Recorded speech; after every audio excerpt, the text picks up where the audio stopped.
আসসালামু আলাইকুম। সবাই ভালো আছো আশা করি।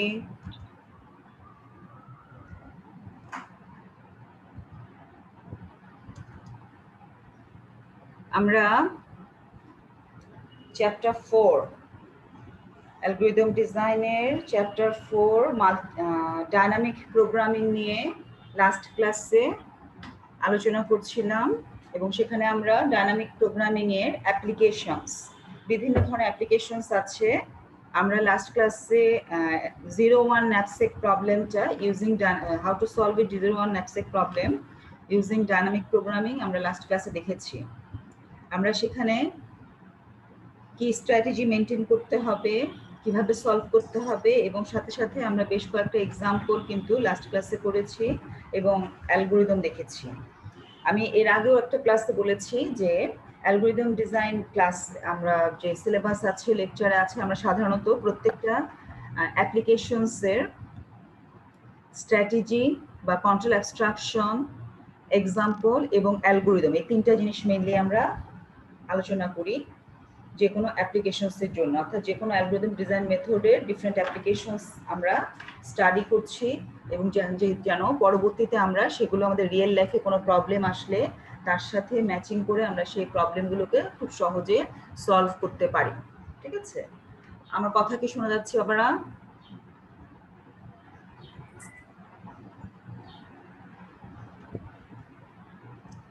কথা শোনা যাচ্ছে? জি ম্যাম, শোনা যায়। আচ্ছা, ঠিক আছে। তাহলে আমরা আজকে যা দেখব তা হচ্ছে ডাইনামিক প্রোগ্রামিং এর আরেকটা অ্যাপ্লিকেশনস মাল্টি স্টেজ গ্রাফ।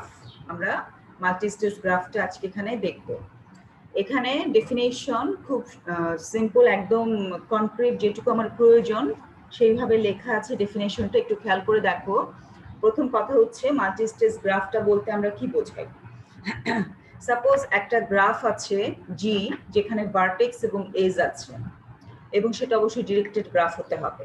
যদি সেই গ্রাফটাকে আমরা the vertices are partitioned into k greater than equal to 2 disjoint sets, অর্থাৎ গ্রাফটাকে যদি আমি এমনভাবে উপস্থাপন করতে পারি যে মোর দেন 2 স্টেজে সেটা রিপ্রেজেন্ট করা যাবে, তাহলে ইউ ভি যদি একটা এজ হয়, বিলংস টু এজ, তাহলে ইউ হবে ভার্টেক্স ভিআই এর আন্ডারে এবং ভি হবে v i plus 1, belongs to v i plus 1। অর্থাৎ কোনো একটা সোর্স থেকে ডেস্টিনেশন যদি হয়, আমরা সোর্স হবে V1 এ, ডেস্টিনেশন হবে VK তে। এই যে এখানে যে কথাগুলো বলেছি একটু খেয়াল করে দেখো। আবার কি বলছি আমি, মাল্টি স্টেজ গ্রাফের ডেফিনেশন যখন আমরা দিব, যে একটা গ্রাফ আছে, সেই গ্রাফটাকে যদি আমরা সেখানে একটা গ্রাফকে কিভাবে রিপ্রেজেন্ট করছি, জি, একটা গ্রাফ যেখানে আমার কিছু ভার্টেক্স এবং এজ আছে, এমন ভাবে যদি সেই গ্রাফটাকে উপস্থাপন করা যায়, যেমন এখানে এক্সাম্পল দেয়া আছে যে এইখানে যে টোটাল 12টা ভার্টেক্স আছে, সেই 12টা ভার্টেক্সকে এমনভাবে যদি সাজিয়ে উপস্থাপন করা যায় যে মোর দেন 2 ডিসজয়েন্ট সেট এ ভার্টেক্স গুলোকে রাখা যাবে, তখন আমরা তাকে বলছি মাল্টি স্টেজ গ্রাফ। ঠিক আছে, যেমন এখানে আমরা 1 থেকে 1 হচ্ছে সোর্স এবং 12 হচ্ছে ডেস্টিনেশন। 1 আর 12 যদি ডেস্টিনেশন হয়, 1 to 12, এবং বাকি যে ভার্টেক্স গুলো আছে সেই ভার্টেক্স গুলোকে যদি আমরা এভাবে সাজাই, তাহলে আমরা যে মাল্টি স্টেজ গ্রাফটা পাচ্ছি, অর্থাৎ এখানে একটা stage, second stage, third stage, fourth stage, fifth stage, অর্থাৎ এটা হচ্ছে আমার একটা 5 স্টেজ প্রবলেম, 5 স্টেজ গ্রাফ। তাহলে আমরা আবার যদি এই কথাগুলো এতক্ষণ পর্যন্ত যে কথাগুলো বলেছি সেগুলোই যদি আমি একটু একদম লিটারালি বলতে চাই, তাহলে কি হবে দেখো। A multi-stage graph G equal to VE is a directed graph where vertices are partitioned into k number of disjoint subsets S, S1, S2 up to Sk. So such that as UV is E, U belongs to Si, V belongs to Si plus 1 for some subsets in the partition and S1 equal to Sk equal to 1, অর্থাৎ প্রথম এবং শেষ যে stage আছে সেখানে শুধুমাত্র একটা নোডই থাকবে, ঠিক আছে? যেমন এখানে স্টেজ 1 এ আমার আছে, এটা হচ্ছে আমার স্টেজ 1, স্টেজ 2, 3, 4, 5। আমি যদি বলি সোর্স হচ্ছে আমার এস, ডেস্টিনেশন হচ্ছে 9, তাহলে 1 আর 9 থাকবে এই 1 নাম্বার এবং 5 নাম্বার স্টেজে শুধুমাত্র একটা ভার্টেক্স থাকবে, এবং বাকি যে স্টেজগুলো আছে সেখানে মোর দ্যান 1 ভার্টেক্স থাকতে পারে। এবং যদি কোনো একটা এজের কথা চিন্তা করি, যেমন আমি যদি বলি যে এখানে 1, 3 হচ্ছে একটা এজ, 2 হচ্ছে একটা এজ ওয়েট, তাহলে কি হবে? এই 2 ওয়েটের এক পাশ থাকবে 1 স্টেজে, আরেক পাশ থাকবে 2 স্টেজে। আবার খেয়াল করো, আমরা যদি বলি যে 6 হচ্ছে একটা স্টেজ এজ, তাহলে 6 এজের এক পাশ আছে 2 তে, আরেক পাশ আছে স্টেজ নাম্বার 3 তে। এই কথাটাই এখানে বলা আছে যে আমি যদি বলি যে স্টেজ 1 এ আমার আছে একটা, স্টেজ 2 তে আছে দুটো, স্টেজ 3 তে আছে তিনটা, স্টেজ 4 এ আছে দুটো ভার্টেক্স এবং স্টেজ 5 এ আছে একটা ভার্টেক্স। দ্যাট মিন্স এগুলো হচ্ছে আমার stage S1, S2 up to Sk।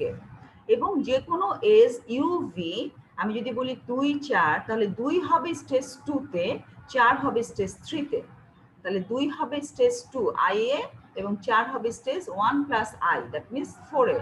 তাহলে একটা ডিফারেন্ট স্টেজকে আমরা যদি সাবসেট এভাবে পার্টিশন করতে পারি, তাহলে আমরা তাকে বলছি multi stage graph.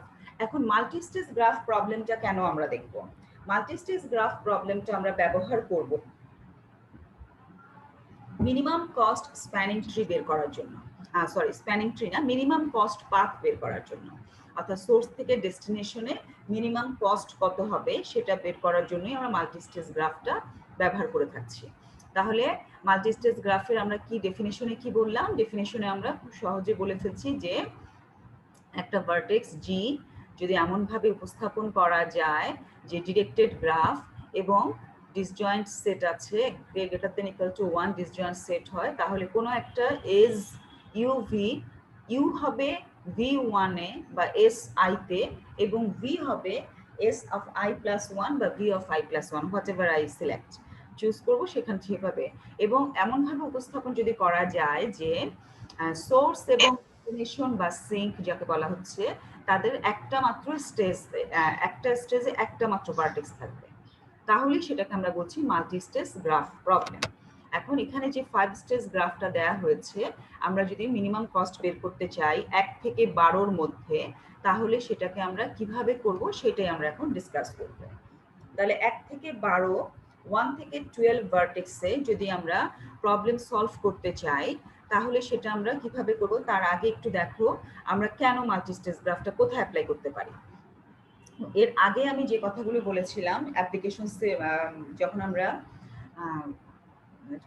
Minimum cost spanning tree, Dijkstra algorithm, single source shortest path বা অল পেয়ার শর্টেস্ট পাথ, আমরা যখন তার অ্যাপ্লিকেশনসের কথা বলি যে কোথায় ইউজ করা যাবে রিয়েল লাইফে, তখন কিন্তু আমরা বলেছি যে যখন একজন ডেলিভারি পার্সন কোনো কিছু ডেলিভার করছে বা কোনো একটা ট্রাভেল করতে হবে, কোন পথটাতে সবচেয়ে কম সময়ে ট্রাভেল করা যাবে, অথবা আমরা বলতে পারি যে রিসোর্স অ্যালোকেশন করতে হবে n ইউনিটস অফ রিসোর্স আর সংখ্যক প্রজেক্টের মধ্যে, তাহলে কিভাবে রিসোর্সটা অ্যালোকেট করলে সবচেয়ে সুইটেবল হবে, পারফেক্ট হবে। এগুলো হচ্ছে আমাদের অ্যাপ্লিকেশনস রিয়েল লাইফে এই মিনিমাম কস্ট পাথ বের করার জন্য। তাহলে আমরা রিসোর্স অ্যালোকেশন বলতে পারি, ট্রাভেলিং এর জন্য বলতে পারি, ডেলিভারি পার্সনের কথা বলতে পারি, অ্যাসেম্বলের কথা বলতে পারি, বিভিন্ন প্রোডাক্ট। তাহলে এগুলো হলো আমাদের কিভাবে রিসোর্স অ্যালোকেট করতে পারি বা মাল্টি স্টেজ গ্রাফ প্রবলেমটা ইউজ করা যেতে পারে, এই কনসেপ্টটা ব্যবহার করে প্রবলেমটা সলভ করা যেতে পারে, ঠিক আছে? আমরা মাল্টি স্টেজ গ্রাফ প্রবলেম এই মিনিমাম কস্ট বের করার জন্য, যেমন এই গ্রাফটার দিকে যদি তাকাই, তাহলে 1 নাম্বার স্টেজ থেকে 1 নাম্বার স্টেজ থেকে 5 নাম্বার স্টেজে, অর্থাৎ সোর্স থেকে সিঙ্ক 12, 1 থেকে 12 এ যাওয়ার জন্য আসলে অনেক পথ আছে। এই সবগুলো পথ থেকে আমার খুঁজে বের করতে হবে যা তা হচ্ছে শর্টেস্ট পথ কোনটা আছে। তাহলে শর্টেস্ট পাথ যখন খুঁজে বের করতে চাই, সেই ক্ষেত্রে আমাদের যা করতে হবে, আমরা দুইভাবে কাজটা করতে পারি। এক হচ্ছে ফরওয়ার্ড অ্যাপ্রোচ, এক হচ্ছে backward approach. That means multistage graph problem আমরা সলভ করতে পারি দুটো পদ্ধতি ব্যবহার করে, ফরওয়ার্ড, ব্যাকওয়ার্ড। ফরওয়ার্ড অ্যাপ্রোচের কনসেপ্টটা কি? ফরওয়ার্ড অ্যাপ্রোচের কনসেপ্ট হচ্ছে আমরা সামনের থেকে পেছনের দিকে যাব। অর্থাৎ আমার দরকার 1 থেকে 12তে কিভাবে যাব। তাহলে আমি যেটা বের করবো সেটা হচ্ছে 12 থেকে পেছন দিকে আসবো, অর্থাৎ 5 থেকে 4, 4 থেকে 5 নাম্বার স্টেজ থেকে 4 নাম্বার স্টেজ, 4 থেকে 3, 3 থেকে 2, 2 থেকে 1, আমরা এভাবে আসবো। এটাকে আমরা বলছি সামনের দিক থেকে যেহেতু আসা হচ্ছে, ফরওয়ার্ড অ্যাপ্রোচ। আর ব্যাকওয়ার্ড অ্যাপ্রোচের কনসেপ্ট হচ্ছে আমি 1 নাম্বার থেকে 2 নাম্বার, 2 থেকে 3, 3 থেকে 4, 4 থেকে 5, এভাবে আমরা যখন অ্যাডভান্স হব তাকে আমরা বলছি ব্যাকওয়ার্ড অ্যাপ্রোচ। তাহলে মাল্টি স্টেজ গ্রাফ প্রবলেমে ডেফিনেশন বললাম, রিয়েল লাইফে কোথাও সেটা অ্যাপ্লাই করা যাবে সেটা আমি বললাম, এবং এখন আমি দেখবো যেটা, তা হচ্ছে কিভাবে একটা multi stage graph problem solve করা যায়। দুটো পদ্ধতি, ফরওয়ার্ড এবং ব্যাকওয়ার্ড। আচ্ছা, তাহলে প্রথমে আমরা দেখি ফরওয়ার্ড অ্যাপ্রোচ।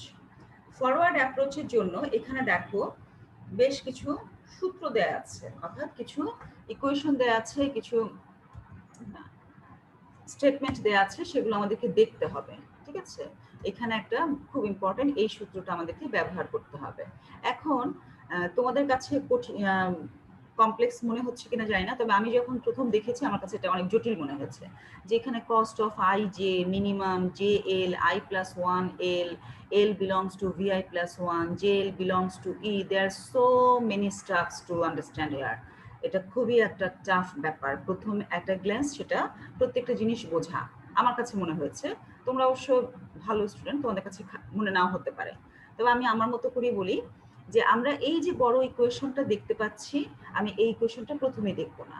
আমি যে কাজটা করব তা হচ্ছে এর আগেও যেটা যা করেছিলাম, আমি এক্সাম্পলে যাব, আমি এক্সাম্পলের সাথে এটা পরে ম্যাচিং করব। ঠিক আছে, তাহলে ফরওয়ার্ড অ্যাপ্রোচে আমরা যা ব্যবহার করছি, I J, J l i plus 1 এল, আমি কিন্তু কিছুই জানি না কোনটা কি কি জন্য, এখন পর্যন্ত আমি বলতে পারছি না, আমি কেন ডিসক্রাইব করিনি যে কোন আইটেমটা কেন ব্যবহার করা হচ্ছে, আমি সেটা পরে দেখব। এরপরে আমরা যদি ব্যাকওয়ার্ড অ্যাপ্রোচের কথা বলি, তাহলে ব্যাকওয়ার্ড অ্যাপ্রোচও এই ধরনের একটা সূত্র আছে। ফরওয়ার্ডের জন্য এই ধরনের একটা সূত্র ছিল, যেমন এই সূত্রটা, ব্যাকওয়ার্ডের জন্য এই ধরনের একটা সূত্র আছে। ঠিক আছে, তাহলে আমরা এখন দেখবো কি সূত্রগুলো কি বলছে। যেমন ফরওয়ার্ডে ছিল আই প্লাস 1, আবার ব্যাকওয়ার্ডে যখন গিয়েছে তখন হচ্ছে আই মাইনাস 1। তাহলে কিভাবে কি করছে আমি আগে এক্সাম্পল দেখি, তারপর আমরা সূত্রে বা ডেসক্রাইবে আসবো। তাহলে আমরা একটা এক্সাম্পল দেখি। দেখো, আচ্ছা, তাহলে এখানে কোশ্চেনটা যেভাবে দেয়া আছে তা হচ্ছে, দেখো কোশ্চেনটা পড়ো, কনসিডার দ্য গ্রাফ।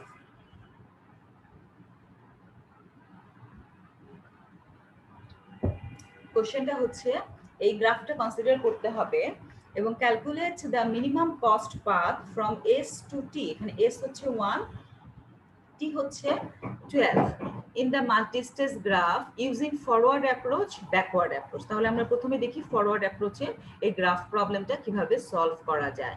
এখানে ডটেড লাইন দেয়া আছে, পরীক্ষার খাতায় অবশ্যই ডটেড লাইন দেয়া থাকবে না, ডটেড লাইনটা দেয়া হয়েছে এখানে বোঝার জন্য যে এই যে এতগুলো পাথ আছে তার মধ্যে 1 থেকে 12 এর লাস্ট যে অ্যান্সারটা আসবে তা হচ্ছে 1 থেকে 2, 2 থেকে 7, 7 থেকে 10, 10 থেকে 12। এটা তুমি প্রথমে আসলে জানবে না, এটা তুমি শেষে জানবে, কিন্তু এটা প্রথমে অ্যান্সারটা দেয়া আছে এভাবে।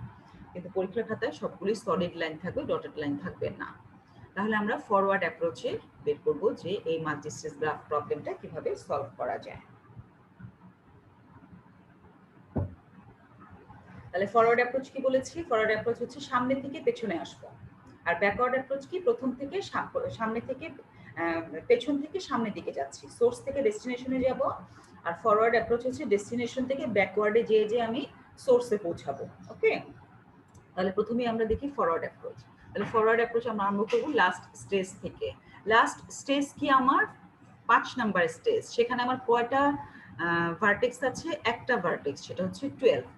এখন তুমি বলতে পারো যে যদি আমার একটা স্টেজ লাস্ট স্টেজে মোর দেন ওয়ান ভার্টেক্স থাকে তখন কি করব? এখানে আমি কিন্তু প্রথমেই বলেছি যে গ্রাফটাকে যদি এমনভাবে উপস্থাপন করা যায় যে প্রথম এবং শেষ স্টেজে একটা ভার্টেক্স থাকবে এবং রেস্ট অফ দ্য ভার্টেক্সকে আমরা একদম কনফাইনলি যেটা করতে পারবো যে ডিফারেন্ট স্টেজে ডিভাইড করতে পারবো, তাহলে কিন্তু আমি সেটাকে মাল্টি স্টেজ গ্রাফ বলছি। আদারওয়াইজ কিন্তু আমি সেটাকে মাল্টি স্টেজ গ্রাফ বলছি না, কারণ আমরা মিনিমাম কস্ট পাথ বের করছি মাল্টি স্টেজ গ্রাফ প্রবলেমের। আমি তো মিনিমাম কস্ট পাথ অন্য ভাবেও বের করতে পারি। আমরা এরপরে যখন দেখবো যে সিঙ্গেল সোর্স শর্টেস্ট পাথ বা অল পেয়ার শর্টেস্ট পাথ, আমি সেটাও ব্যবহার করতে পারি। কিন্তু আমরা তো এখানে দেখছি কোনটা, মাল্টি স্টেজ গ্রাফের রেসপেক্ট, অর্থাৎ যদি কোনো একটা প্রবলেমকে এইভাবে উপস্থাপন করা যায় তখন সেটা কিভাবে সলভ করা যাবে, এবং সেখানে কন্ডিশন কি, কন্ডিশন হচ্ছে প্রথম এবং শেষ সোর্স এবং ডেস্টিনেশন শুধু একটা ভার্টেক্স থাকবে, not more than one vertex. Okay, তাহলে এখানে কি হবে দেখো, 5 নাম্বার স্টেজে আছে মাত্র একটা 12। যেহেতু আমার এটা হচ্ছে ডেস্টিনেশন, মাত্র স্টার্টিং আমি ক্যালকুলেশন আরম্ভ করেছি, তাহলে আমরা এখানে বললাম যে stage 5 cost of 5 12 equal to 0। এর অর্থ কি, 5 নাম্বার স্টেজ থেকে আমি আরম্ভ করেছি কাজ, যে 5 নাম্বার স্টেজে আমার আছে 12, ভার্টেক্স হচ্ছে 12। সেই ভার্টেক্স 12 এ আমি যেহেতু আমার হাতে কিছুই নেই এখন, এটা হচ্ছে আমার ডেস্টিনেশন, আমার হাতের কস্ট হচ্ছে 0। ওকে, তাহলে 5 নাম্বার শেষ। এবার আসি 4 নাম্বার। 4 নাম্বারে কি আছে, 4 এর মধ্যে আমার 3টা ভার্টেক্স আছে, 9 10 11। তাহলে আমরা এই 3টা বের করতে হবে। তাহলে আমরা এই 3টা কিভাবে বের করতে হয় সেটা একটু দেখি আমরা। তাহলে এবার আসি 4 নাম্বার স্টেজ। 4 নাম্বার স্টেজে আছে 9 নাম্বার প্রথমে। ওকে, তাহলে তারপর হচ্ছে 10 নাম্বার, তারপর 11। দেখো 4 এর মধ্যে আছে 9, 4 এর মধ্যে আছে 10, 4 নাম্বার স্টেজ। তাহলে প্রথমটা কি, কস্ট অফ, প্রথম অংশটা এটা হচ্ছে স্টেজ নাম্বার, এটা হচ্ছে vertex number. Stage number, vertex number. আমরা কিন্তু অ্যালগরিদম দেখে আসি নাই, আমি অ্যালগরিদমটা এই এক্সাম্পল থেকে আমরা আবার ওখানে ব্যাখ্যা করে বুঝে ফেলবো, সহজ হয়ে যাবে আমাদের জন্য। তাহলে আমরা প্রথমে বের করেছি 5 নাম্বার স্টেজ, এবার বের করছি 4 নাম্বার স্টেজ। তাহলে 4 অফ 9। তাহলে ব্যাকওয়ার্ডে থেকে আমি যদি 9 থেকে 4 থেকে 5 নাম্বার স্টেজের দিকে তাকাই, তাহলে 9 থেকে যাওয়া যায় 12তে। ঠিক আছে, 9 থেকে যাওয়া যায় 12তে। তাহলে কি হবে, আমি এই cost of 9 to 12 edge cost, যেটা ওয়েট 9 টু 12 হচ্ছে 4, এবং এখানে যদি আরো স্টেজ থাকতো আমি সেই 12 থেকে পরবর্তী স্টেজে যেতাম।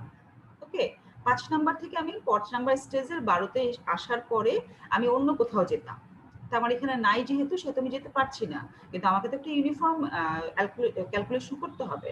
সো এখানে কস্ট অফ 49 যখন বলা হচ্ছে, আমরা কি লিখছি, মিনিমাম 4 প্লাস কস্ট অফ 512।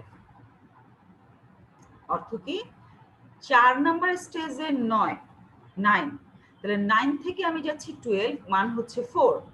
সেখান থেকে যদি আমি 5-এর 12তে যাওয়ার পরে তার যে কস্ট সেটা আমি অ্যাড করছি।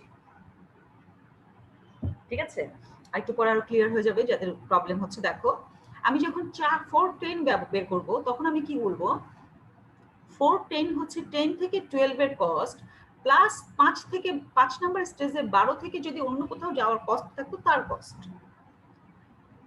যদি বলি 4 অফ 11, তাহলে হচ্ছে 5 প্লাস হচ্ছে 5 অফ 12।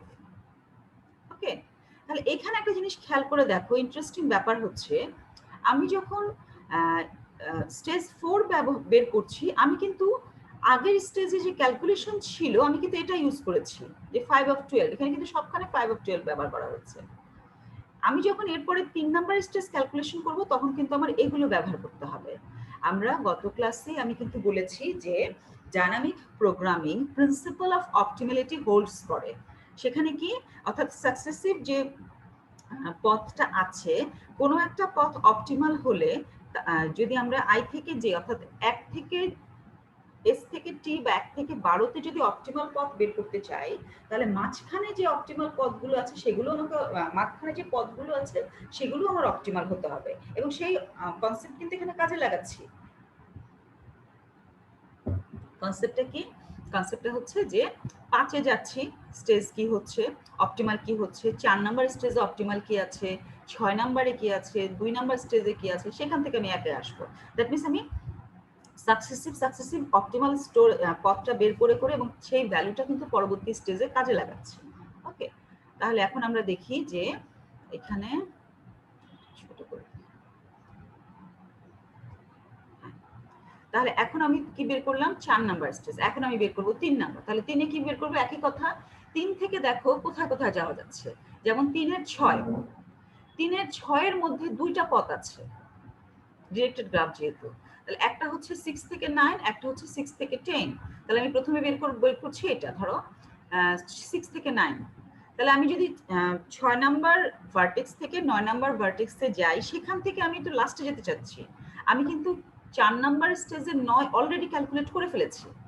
তাহলে আমি এইখান থেকে কিভাবে লাস্ট পর্যন্ত যাব সেটা আমার আর হেডেক নাই, আমি তো এটুকু ক্যালকুলেশন করেই আসছি। তাহলে আমরা কি লিখবো এখানে, যে 6 প্লাস 4 অফ 9 এবং 5 প্লাস 4 অফ 10, এই দুইটার মধ্যে কস্ট কম, কোনটার কম সেটা আমি বের করবো। দেখো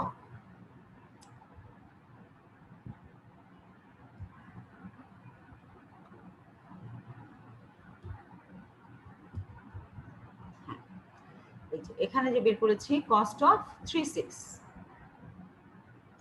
কস্ট অফ 36 কি হচ্ছে, 3 থেকে 6 দুইটা পথ আছে, 6 থেকে 9 প্লাস হচ্ছে 4 9, আর একটা হচ্ছে 6 থেকে 10 অর্থাৎ 5 প্লাস হচ্ছে 4 10। এই দুইটা ক্যালকুলেশন করে আমি কিন্তু 4 9 এর মান অলরেডি জানি। 4 9 এর মান কত? 4 9 এর মান হচ্ছে 4। তাহলে 6 আর 4 এ হবে 10, আর 4 10 এর মান হচ্ছে 2, 5 আর 2 এর 7, এই দুটার মধ্যে হচ্ছে 7 স্মল। তাহলে আমি কিন্তু পেয়ে গেলাম ভ্যালু। আবার খেয়াল করো, দেখো আমি যদি 3 নাম্বার স্টেজে 7 বের করতে চাই, তাহলে আমার এখানে কি কি আছে, 7 থেকে দুটো পথ বের হয়েছে, 7 থেকে 9, 7 থেকে 10। তাহলে আমি কি লিখবো, 7 থেকে 9 হচ্ছে 4, 4 প্লাস স্টেজ 4 এর 9 এবং 3 প্লাস স্টেজ 4 এর 10। দেখো 4 প্লাস স্টেজ 4 এর 9, 3 প্লাস স্টেজ 4 এর 10। তাহলে এখানে 4 এর সাথে 9 যখন যাচ্ছে, 9 মানে 4, 4 এ 4 এ 8 হচ্ছে, আর 4 থেকে 10 হচ্ছে 2, 3 আর 2 এ 5। দ্যাট মিন্স আমার অ্যান্সার আসবে মিনিমাম কস্ট 5। আবার যদি আমি দেখি এই অংশটা, তাহলে কি হবে, 3 অফ 8, 3 8 এ আমার দুটো পথ আছে, তাহলে আমি দুটো পথ বের করছি। একটা হচ্ছে 8 থেকে 10, তারপরে হচ্ছে 10 থেকে আমি 4 নাম্বার স্টেজের 10টা তো অলরেডি আমি বের করে রেখেছি, আর একটা হচ্ছে 8 থেকে 11 প্লাস হচ্ছে 4 নাম্বার স্টেজের 11। ঠিক আছে, তাহলে 3 নাম্বার স্টেজ কিন্তু কমপ্লিট। এবার আমার বের করতে হবে 2 নাম্বার স্টেজ। তাহলে প্রথমেই আসি 2 নাম্বার স্টেজে কি আছে। 2 নাম্বার স্টেজে আমার আছে এই যে 2 নাম্বার স্টেজে 2। আমি একটু লিখি এখানে, হয়তো তোমাদের একটু ক্লিয়ার হবে। আর একটু দেখো, আচ্ছা আমি লিখছি যে আমি এখন বের করব কস্ট অফ 2 নাম্বার স্টেজের 2 নাম্বার এর কস্ট কত। হ্যাঁ, আমি এর কস্ট যখন বের করতে চাচ্ছি, তখন আমাকে যেটা প্রথমেই প্রয়োজন সেটা হচ্ছে মিনিমাম। মিনিমামের মধ্যে আমার কি কি আছে দেখো, 2 নাম্বার থেকে কয়টা পদ বের হয়েছে, 3টা পদ। একটা হচ্ছে 2 থেকে 6, 2 থেকে 7, 2 থেকে 8। তাহলে 2 থেকে 6 এর হচ্ছে কত, 2 থেকে 6 হচ্ছে 4, 4 প্লাস আমার তো আসলে ডেস্টিনেশন 12, তাহলে 4, এইটা হচ্ছে 4 প্লাস হচ্ছে 3 এর 6 এ গিয়ে আমি পৌঁছালাম। 3 এর 6 এ যখন আমি পৌঁছালাম, তাহলে আমার 3 এর 6 এইটুকু। অর্থাৎ আমি যদি এখান থেকে কোনোভাবে এইটুকু পৌঁছাচ্ছি, বাকিটা তো আমি ক্যালকুলেশন করেই আসছি, গেল। এর পরের পথ হচ্ছে 2 থেকে 7 মানে 2, 2 প্লাস কস্ট অফ 3 7। আচ্ছা, এরপরে স্পেস দিই। আচ্ছা, এরপরে হচ্ছে আমার আরেকটা পথ আছে, সেটা হলো 1, 2 থেকে 8, 1 প্লাস 1 প্লাস 1 দিয়ে কোথায় যাচ্ছি, 1 দিয়ে আমি গিয়েছি 8 এ, তার মানে 3 এর 8 এ গিয়েছি, 3 8। তাহলে 1 প্লাস কস্ট অফ 3 8 হয়ে গেল আমার 3টা পদ। এখন কথা হচ্ছে এখান থেকে আমি কোন ভ্যালুটা নিব। তাহলে আমি লিখে রাখি আমাদের কি কি আসছে। দেখো, equal to minimum of 4 plus cost of 3/6 already বের করে আসছি আমরা। কত বের হয়েছিল দেখে আসি একটু। কস্ট অফ 3/6 বের হয়েছিল 7। ওকে 7। কস্ট অফ 3/6 হচ্ছে 7, কমা 2 প্লাস 7, 3/7 এর মান হচ্ছে 5। তারপরে 1 প্লাস 3/8 এর মান ছিল 7। হয়ে গেল আমার এইটুকু অংশ। তাহলে আমি এখানে কি কি পেয়েছি? আমি এখানে পেয়েছি মিনিমাম ভ্যালুগুলো যে পেয়েছি তা হচ্ছে 4, 7, 11, 7, 8। এই হলো ভ্যালু। সেখান থেকে আমি আসলে পাচ্ছি যেটা স্মল, সেটা হচ্ছে অর্থাৎ কস্ট অফ 2 এর মান হচ্ছে আমার 7। তাহলে সেই 7টা আমি কিভাবে পেয়েছি? 7টা আমি পেয়েছি, দেখো আমি যদি ব্যাকট্র্যাকে চলি, এখান থেকে একটু দেখাই। এই 7টা কিন্তু আমি পেয়েছি এখান থেকে, অর্থাৎ এই মাঝখানের থেকে। মাঝখানে কি ছিল? 3/7। দ্যাট মিনস আমার কোনোভাবে 3/7-এ যেতে হবে 2 দিয়ে, তারপর আমি সেটা পাচ্ছি। আবার 3/7-এ যদি যাই, এই যে 5, এই 5টা কোথায় পেয়েছি? 4/10 থেকে। ঠিক আছে? তার মানে 7 থেকে আমি 10-এ যাচ্ছি। ওকে, আবার আমি যদি 7 থেকে 410-এ যদি যাই, 410-এ আমি যে পেয়েছি সেটা হচ্ছে 5/12। তাহলে ব্যাকট্র্যাক করে কিন্তু আমি মেইন অংশে চলে আসতে পারি। তাহলে এখানে আমি প্রথমে বের করলাম কি? কস্ট অফ 2 কস্ট অফ 2 বের করলাম। এরপর বের করতে হবে কস্ট অফ 2/3। এখানে আমার কস্ট অফ 2 থেকে 3টা হাত বের হয়েছিল। এখন কস্ট অফ 2/3 থেকে আমার 2টো হাত যাবে। কস্ট অফ 2/4-এ আমার একটা ক্যালকুলেশন, মানে একটা ভ্যালু দেয়া আছে, এজ দেয়া আছে, এবং কস্ট অফ 2/5-এ আমার 2টো ক্যালকুলেশন আসবে। তাহলে আমরা দেখি যে অ্যান্সারগুলো কি কি আসছে। তাহলে এখানে আমরা অ্যান্সারগুলো পাচ্ছি যে 2-2-তে 3টা কম্পেয়ার, 2/3-তে 2টো কম্পেয়ার, 2/4, 2/5 হয়ে গেল। এবার হচ্ছে আমার স্টেজ 2 কমপ্লিট হওয়ার পরে স্টেজ 1। স্টেজ 1 কি হবে? 1 থেকে 2, 1 থেকে 3, 1 থেকে 4, 1 থেকে 5। তাহলে আমার স্টেজ 1-এ আমার এই 4টা ক্যালকুলেশন বের করছি, যে 9 প্লাস 2, 2, 2, 3, 2, 4, 2, 5, এবং তাদের মধ্যে আমার সর্বনিম্ন কস্ট কত আছে। সেখান থেকে যেটা পেয়েছি তা হচ্ছে 16। তাহলে আমরা পেয়ে গেলাম, 1 নম্বর স্টেজে চলে আসছি, 16 পেয়েছি। এখন আমি যদি ব্যাকট্র্যাকে করি, ব্যাকট্র্যাকে আমাকে প্রথমে দেখতে হবে যে এই 16টা আমি কার কাছ থেকে পেয়েছি। তারপর আমাকে দেখতে হবে সেই 16 আমি কার কাছ থেকে পেয়েছি। আমি কেমন ব্যাকে যাব, ঠিক আছে? রেকর্ডিং পাথটা যদি রেকর্ড করি, তাহলে দেখা যাবে যে আমাদের এই পাথ লেন্থটা হচ্ছে কি? পাথ লেন্থটা হচ্ছে আমাদের 1, 2, 7, 10, 12। আমি কিন্তু অলরেডি এইটুকু বলে আসছি যে এইভাবে আমি আসছি, কিভাবে আসছি। 12 থেকে 10, 10 থেকে 7, 7 থেকে 12, 2। ঠিক আছে? তাহলে আমরা আবার একটু আমি বলছি কিভাবে এই পথটা কিভাবে বের হচ্ছে। 1, 2, 7, 10, 12। দেখো কিভাবে আসছে। এটা লিখেছিলাম, এটা আমি কেটে দিচ্ছি এখানে। আচ্ছা, তাহলে কি হচ্ছে? 1, 2, 7, 10, 12। তাহলে কিভাবে আমি ব্যাকে যাচ্ছি? এবার দেখো 5, 12 তো পেয়েছি। এখানে 4 এর মধ্যে ছিল 9, 10, 11। সেই 9, 10, 11-র মধ্যে সব বের করেছি। 4, 2, 5, দ্যাটস ওকে। আবার 3-এ যখন বের করেছি 6, 7, 8। 6, 7-এর মধ্যে আমরা আবার দেখতে পাচ্ছি যে কোনটা সবচেয়ে স্মলেস্ট এসছে। যেমন 3 থেকে 6 যখন, তখন সেটা ছিল 7। তাহলে সেই 7-এর মধ্যে কিভাবে আসছে সেটা আমি দেখতে পেয়েছি। তারপর আমরা যখন 2-তে যাচ্ছি তখন আমি পেয়েছি 7। যেমন এই 7টার দিকেই যদি তাকাই, এই 7টা আসছে এই দুটোর যোগফল থেকে। তাহলে এখানে কোনটা ব্যবহার হয়েছে? এখানে 3, 7। এবার 3, 7 যেটা আসছে, এই 5 আসছে, সেটা আসছে 4, 10 থেকে। এবার 4, 10-এ যদি যাই সেটা হচ্ছে 12 থেকে। তাহলে 12, 10, 7, 2। তাহলে কি হচ্ছে? 12, 10, 7, 2। এইভাবে আমরা ক্যালকুলেশনটা করতে পারি। ঠিক আছে? তাহলে এখন কথা হচ্ছে ব্যাকওয়ার্ড অ্যাপ্রোচ তাহলে কিভাবে কাজ করবে। ব্যাকওয়ার্ড অ্যাপ্রোচে সে একই কথা। এখন আমরা আরম্ভ করবো যেটা, সেটা হচ্ছে স্টেজ 1 থেকে, ব্যাকওয়ার্ড থেকে। ওকে, তাহলে স্টেজ 1 অফ 1, 0। এবার হচ্ছে স্টেজ 2। স্টেজ 2-তে কি আছে? 2, 2, 2, 3, 2, 4, 2, 5। তাহলে আমাকে কি করতে হবে? 9 প্লাস, এটা হচ্ছে 2 নাম্বার, তার আগে হচ্ছে 1 নাম্বার। তাহলে 9 প্লাস আগের স্টেজের ভ্যালু, এতক্ষণ করেছিলাম কি পরের স্টেজ, এখন হচ্ছে আগের স্টেজ। ওকে, তারপর 7 প্লাস আগের স্টেজ, 3 প্লাস আগের স্টেজ, 4 প্লাস আগের স্টেজ যাবে, 5 প্লাস আগের স্টেজ। যেমন এখান থেকে যদি আমি দেখি এটা 3 অফ 6, তাহলে কি হবে, এই যে 4 প্লাস 3 ছিল, এটা এখন হয়ে যাবে 2, 2 অফ 2। আমি যদি বলি এই লাইনটা, তাহলে হচ্ছে 2 প্লাস 2 অফ 2। আমি যদি এই লাইন বলি 1 প্লাস 2 অফ 2। ঠিক আছে, এভাবে আমরা ব্যাকওয়ার্ড অ্যাপ্রোচটা প্রথম থেকে আরম্ভ করে শেষে যাব, আর ফরওয়ার্ড অ্যাপ্রোচ হচ্ছে সামনে থেকে আরম্ভ করে পেছনের দিকে আসবো। তাহলে আমরা এবার ইকুয়েশনটা দেখি একটু, দেখো এই যে ইকুয়েশন কি হচ্ছে, প্রথমে আমি নিয়েছি এজ লিস্ট প্লাস হচ্ছে স্টেজ, অর্থাৎ আমি যদি 4 নাম্বার স্টেজে থাকি, তাহলে 4 নাম্বার স্টেজে যে ভার্টেক্স আছে, তাহলে আই হচ্ছে স্টেজ নাম্বার, জে হচ্ছে ভার্টেক্স নাম্বার।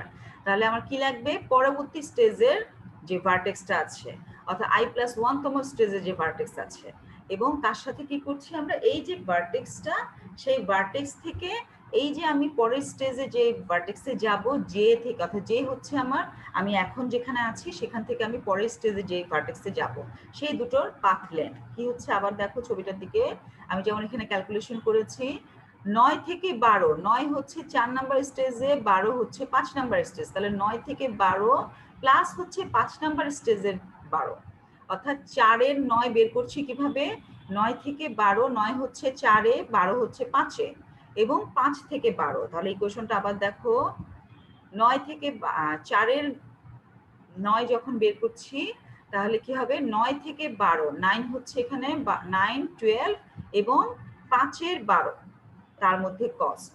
আবার যদি ব্যাকওয়ার্ড অ্যাপ্রোচের দিকে খেয়াল করি, একই কথা, আমি 4 নাম্বার স্টেজ 9 থেকে 12 যখন বের করব, তখন আমার 4 নাম্বারের 9 যদি বের করতে চাই, তাহলে আমার আগেরটা ক্যালকুলেশন করতে হবে, আগের স্টেজে কি আছে এবং সেখানে তার ভার্টেক্সের সাথে এই ভার্টেক্সে, অর্থাৎ এই জে এর কস্ট কত।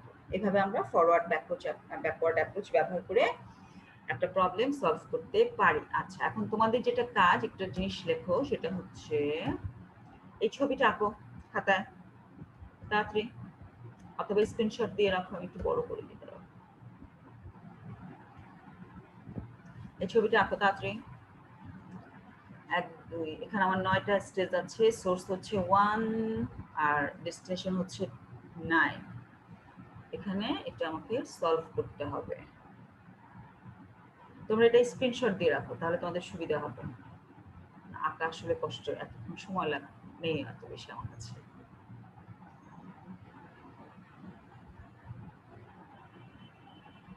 আচ্ছা, এরপরে আমি আরেকটা একটু দেখাই, সেটা হচ্ছে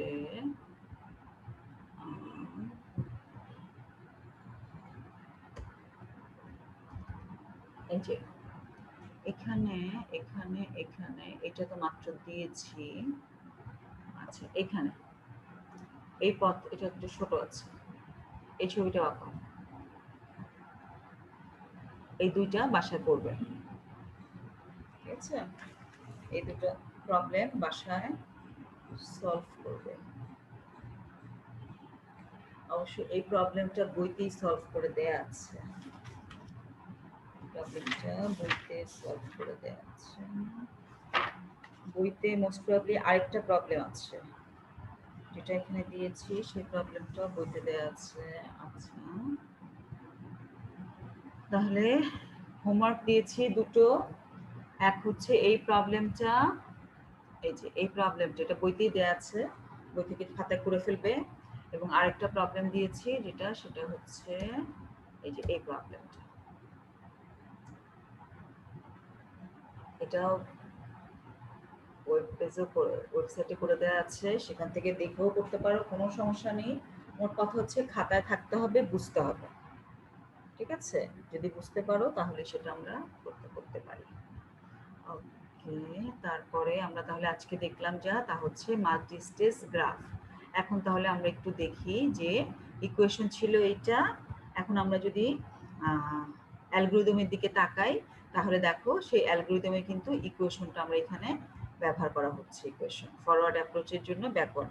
সাধারণত আমরা এটা একটু দেখতে পারো নিজের বোঝার সুবিধার জন্য, এখানে কিন্তু ফরওয়ার্ড ব্যাকওয়ার্ড দুভাবে করে দেওয়া আছে, প্রবলেমটা সলভ করে দেওয়া আছে। আর এখানে যে অ্যালগরিদমটা দেয়া আছে এটা নিজের বোঝার সুবিধার জন্য দেখবে। পরীক্ষা সাধারণত ব্যাকওয়ার্ড ফরওয়ার্ডের অ্যালগরিদম আসে না। মেইনলি এখান থেকে মাল্টি স্টেজ গ্রাফের ডেফিনেশন এবং কিভাবে প্রবলেম সলভ করতে হবে সেটাই এখান থেকে দেখতে হবে। আচ্ছা, ওকে। আচ্ছা, কোনো কোশ্চেন আছে? সবাই ক্লিয়ার? হোমওয়ার্ক কি কি দিয়েছি?